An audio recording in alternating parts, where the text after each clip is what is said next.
अगला है हमारे पास क्लास इंट्रापर्सनल।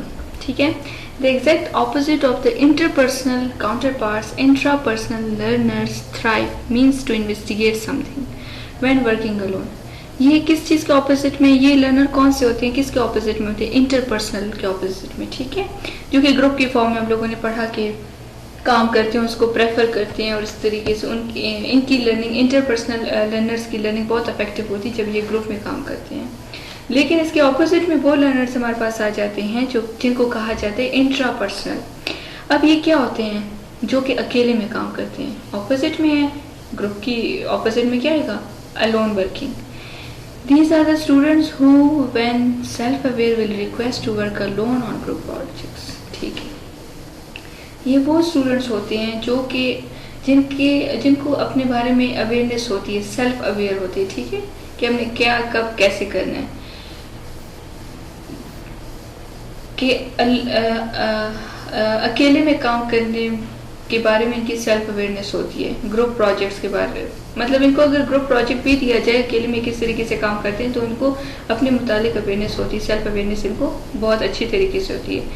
जी स्टूडेंट्स, और ये चीज़ अलाउ करती है स्टूडेंट्स को कि इंडिपेंडेंट स्टडी टाइम हो इनके पास। ठीक है, जैसे कहते हैं मतलब इंडिपेंडेंट इस सेंस में कि ये दूसरों पे डिपेंड नहीं करते ग्रुप की तरह।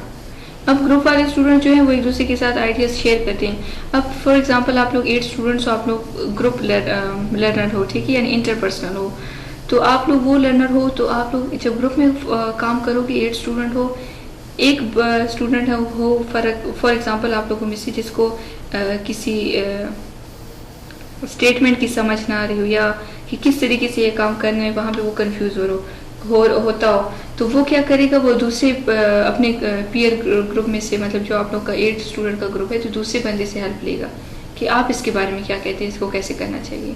जबकि इंट्रापर्सनल जो है ये इसके टोटली अगेंस्ट में आ जाते हैं, ये खुद अकेले में इंडिपेंडेंट होके ये काम करते हैं, और ये इनके लिए बहुत एक्सट्रीमली हेल्पफुल होती है। ठीक है, अच्छा, they do well with self directed research, so providing resources for them to study independently will be beneficial. ठीक है, ये बहुत well, they work well, they do well, ये बहुत परफेक्ट वे में काम करते हैं जब क्योंकि ये सेल्फ डायरेक्टेड रिसर्च करते हैं, सेल्फ डायरेक्टेड काम करते हैं। ठीक है, फुल डेडिकेशन के साथ, फुल फोकस के साथ, फुल अवेयरनेस के साथ, awareness regarding their own self, तो ये उस तरीके से काम करते हैं, और ये इनके लिए बहुत बेनिफिशियल होते हैं, ज़रूरी होते हैं इंडिपेंडेंसी के लिए। When intrapersonal learners must work collaboratively, ठीक है, providing defined roles will help them to identify their best suited role and work accordingly. अब जो अगर इंट्रापर्सनल लर्नर्स को अगर हम लोग देखें, और इसके लिए अहम है कि ये कोलैबोरेटिवली काम करें, ठीक है, कोलैबोरेशन के साथ काम करें, तो ये इनमें इस तरीके से जब ये कोलैबोरेट होके काम करते हैं ना, तो ऐसे लर्नर्स के स्पेसिफिक जो रोल्स होते हैं, किरदार के किस तरीके से वो काम करें, बेस्ट सूटेड रोल्स, ठीक है, उसकी आइडेंटिटी होती है इनको। फॉर एग्जांपल यही सिनेरियो बेस में एग्जांपल आप लोग पे फिट करवाना चाहती हूँ। 8 स्टूडेंट हो आप लोग, तो बेस्ट सूटेड रोल यहाँ पे ये आ जाएगा कि एक स्टूडेंट अगर एक काम कर रहा है तो वो बहुत इफेक्टिव वे में करेगा as compare to the rest of the class, ठीक है, जो 7 स्टूडेंट्स हो।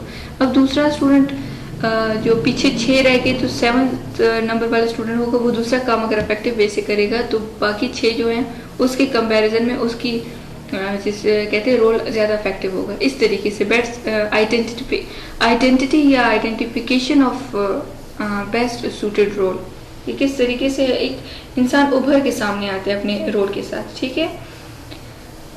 ठीक, knowing your student learning style is crucial to helping them reach their potential. किसी भी स्टूडेंट की लर्निंग स्टाइल को अंडरस्टैंड करना ये क्रूशल है। एक चैलेंजिंग चीज़ हमारे पास आ जाती है टीचर के पास, जो कि उनकी पोटेंशियलिटी को, उनकी पोटेंशियल को, उनके स्किल्स को, उनकी अंडरस्टैंडिंग को तक टीचर की पहुंच हो सकती है, ठीक है, या स्टूडेंट की हम कह सकते हैं कि पहुंच हो सकती है कि इसमें कितनी पोटेंशियलिटी है काम करने की, तो ये थोड़ा सा स्टूडेंट के लर्निंग स्टाइल को अंडरस्टैंड करने इस सेंस में थोड़ा सा हम कह सकते हैं एक चैलेंजिंग चीज़ आ जाती है। आगे ये बताते हैं जी, this requires flexibility and engagement in a constant learning curve, ठीक है। और यही चीज़ टीचर के लिए थोड़ी सी एक टीचर के लिए, या हम दोनों पर्सपेक्टिव से देखें तो ये फ्लेक्सिबिलिटी रिक्वायर, इसके लिए फ्लेक्सिबल होना ज़रूरी है, ठीक है। और कांस्टेंट लर्निंग में एंगेज होना मस्ट है, ठीक है। फ्लेक्सिबल होना के जैसे अगर फॉर एग्जांपल एक सिनेरियो बेस या इससे हट के मैं एक एग्जांपल देती हूँ क्लास, कि अगर आप लोग का लर्निंग स्टाइल वैसा है, फॉर एग्जांपल 4 स्टूडेंट का अलग है, 4 स्टूडेंट का अलग है, तो मैं क्या करूँगी, टीचर को क्या करना चाहिए। अब टोटली 4 स्टूडेंट अलग लर्निंग का स्टाइल है तो उसको भी अपनाया नहीं जा सकता, क्योंकि रेस्ट ऑफ द क्लास जो 4 स्टूडेंट हैं वो कंपेटेबल नहीं होंगे। अब जो फर्स्ट 4 स्टूडेंट्स हैं उनके लर्निंग स्टाइल मुख्तलिफ है रेस्ट ऑफ द क्लास के साथ, तो उनके अकॉर्डिंग भी नहीं किया जा सकता, क्योंकि बाकी रिमेनिंग का इनकम्पेटेबल उसके साथ आ जाएगी टीचिंग स्टाइल।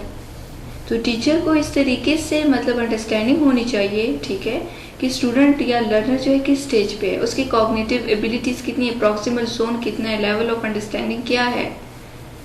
और फिर दोनों चीज़ों को अगर मुख्तलिफ स्टाइल हैं लर्निंग के, तो मतलब फुल एक सबको जैसे कहते हैं ना कम्बिनेशन सबका करके एक तरह से सबको कलेक्टिव वे में कंसिडर करते हुए और उस तरीके से फिर टीचिंग का मेथड अपनाना चाहिए, लर्निंग टीचिंग का स्टाइल अपनाना चाहिए जो कि हर एक स्टूडेंट को फिट आता हो सब पे।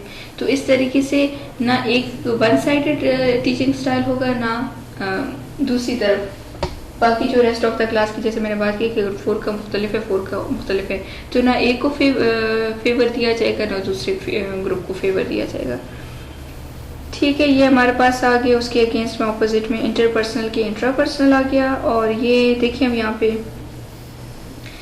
ये मैंने इसलिए आपको थोड़ा सा करवाया, थोड़ी सी आप लोग आपका इंटरेस्ट भी डेवलप होगा, लेक्चर से बोर भी नहीं होंगे और थोड़ी अंडरस्टैंडिंग भी अच्छी तरीके से इफेक्टिव वे में हो जाएगी। देखिए क्लास यहाँ पे ये है ऑडिटरी लर्नर, जो मतलब हियरिंग के प्रोसेस होता है और इस तरीके से इनकी लर्निंग इफेक्टिव होती है। ऑडिटरी लर्निंग में अच्छी एग्जांपल के थ्रू आपके पास ये है, ठीक है, रिकॉर्डेड है, हेडफोन्स, ये सारी चीज़ें।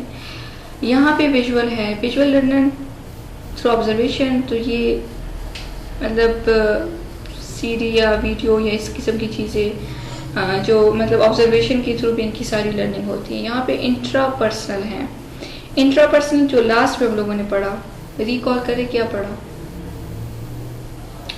आप लोग अभी जस्ट ऑनलाइन लेक्चर है, बट इंट्रापर्सनल में, वरना फिर आप लोग 1 बाय 1 मैं आपसे क्वेश्चन करती हूँ इस पर चलिए वाइवा में सारी चीज़ें कवर हो जाएंगी। सो इंट्रापर्सनल वो है जो कि अकेले में प्रेफर करते हैं काम को और अफेक्टिव वे में लर्निंग करते हैं as compare to the interpersonal जो कि ग्रुप में करते हैं, ठीक है।